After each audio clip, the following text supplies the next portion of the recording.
Assalamualaikum warahmatullahi wabarakatuh.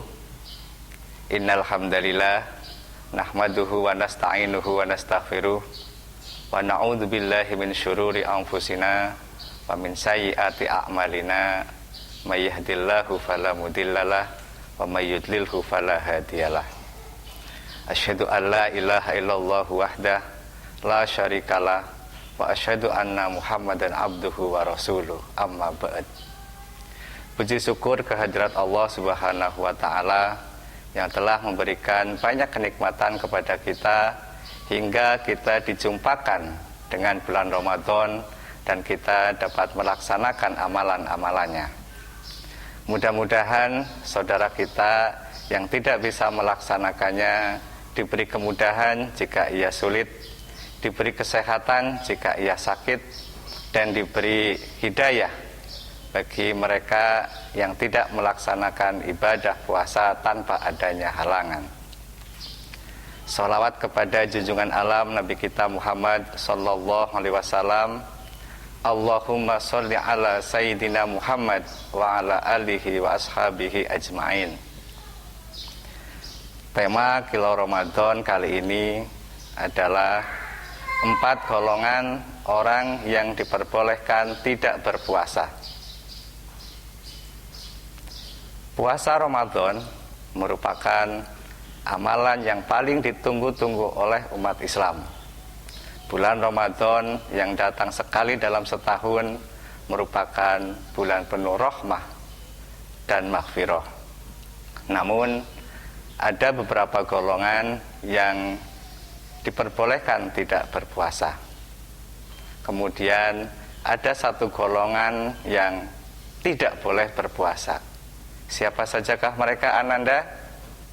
Pertama, orang yang sedang sakit. Allah berfirman dalam surat Al-Baqarah ayat 185, A'udzubillahi minasyaitonirrajim. Bismillahirrahmanirrahim. Wa man kana maridon aw ala safarin fa iddatum min ayyamin ukhar. Dan barang siapa sakit atau dalam perjalanan, dia tidak berpuasa, maka wajib menggantinya sebanyak hari yang ditinggalkannya itu pada hari-hari yang lain.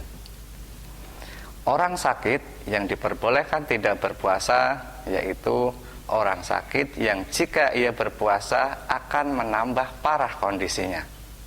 Meski demikian, namun orang tersebut wajib mengganti puasa pada hari-hari yang lain. Kedua adalah orang yang sedang dalam perjalanan. Dari Jabir bin Abdillah radhiyallahu anhuma berkata, dalam satu perjalanan Rasulullah shallallahu alaihi wasallam pernah melihat kerumunan orang dan seorang yang berteduh di bawahnya. Maka beliau bertanya, mengapa orang ini? Mereka menjawab, dia sedang berpuasa wahai Rasulullah. Maka Rasulullah bersabda, laisa minal birri shaumu fis safar. Bukanlah termasuk kebajikan jika berpuasa dalam perjalanan. Hadis riwayat Bukhari Muslim.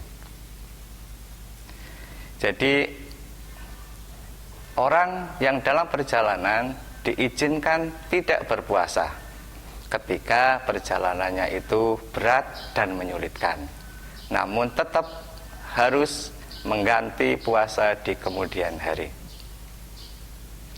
3 golongan yang selanjutnya dari 4 golongan orang-orang yang diperbolehkan tidak berpuasa adalah orang yang lanjut usia. Bagi orang-orang yang sudah sepuh, yang sudah tua, diberi kelonggaran untuk tidak berpuasa jika tidak mampu berpuasa. Sebagai gantinya, orang tersebut harus membayar fidyah, yaitu memberi makan orang miskin sebanyak dia tidak berpuasa. Sebagaimana firman Allah dalam surat Al-Baqarah ayat 184, A'udzubillahi minasyaitonirrajim. Bismillahirrahmanirrahim. Wa 'alal ladzina yutiqunahu fidyatun ta'amu miskin. Dan bagi orang-orang yang berat menjalankannya wajib membayar fidyah, yaitu memberi makan seorang miskin. Adapun ukuran fidyah menurut Imam Syafi'i adalah 1 mud, sekitar 675 gram. Adapun menurut Abu Hanifah, ukuran fidyah adalah setengah sok atau 1,5 kilogram. Yang terakhir adalah wanita hamil dan menyusui.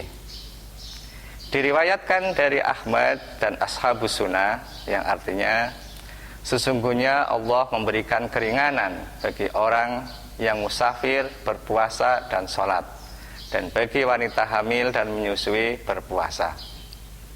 Jadi bagi ibu yang sedang hamil dan menyusui, jika tidak mampu untuk berpuasa, oleh Allah diberi keringanan, akan tetapi harus mengganti puasa di kemudian hari. Itulah 4 golongan orang-orang yang diperbolehkan tidak berpuasa. Yang pertama adalah orang yang sakit, yang kedua orang yang sedang dalam perjalanan jauh, yang ketiga orang yang sudah lanjut usia, dan yang keempat ibu hamil dan menyusui. Itulah 4 golongan orang-orang yang diperbolehkan tidak berpuasa. Adapun 1 golongan yang tidak boleh berpuasa adalah wanita yang haid dan nifas. Mereka tidak diperbolehkan berpuasa selama masa haid dan nifasnya belum selesai. Nah, jika mereka sudah suci, mereka harus mengganti puasa pada hari-hari yang lain. Demikianlah materi Kilo Ramadan kali ini yang dapat saya sampaikan. Mudah-mudahan bermanfaat. Kurang lebihnya saya mohon maaf, dan semoga kita selalu dalam lindungan Allah Subhanahu wa ta'ala. Akhir kata, Assalamualaikum warahmatullahi wabarakatuh.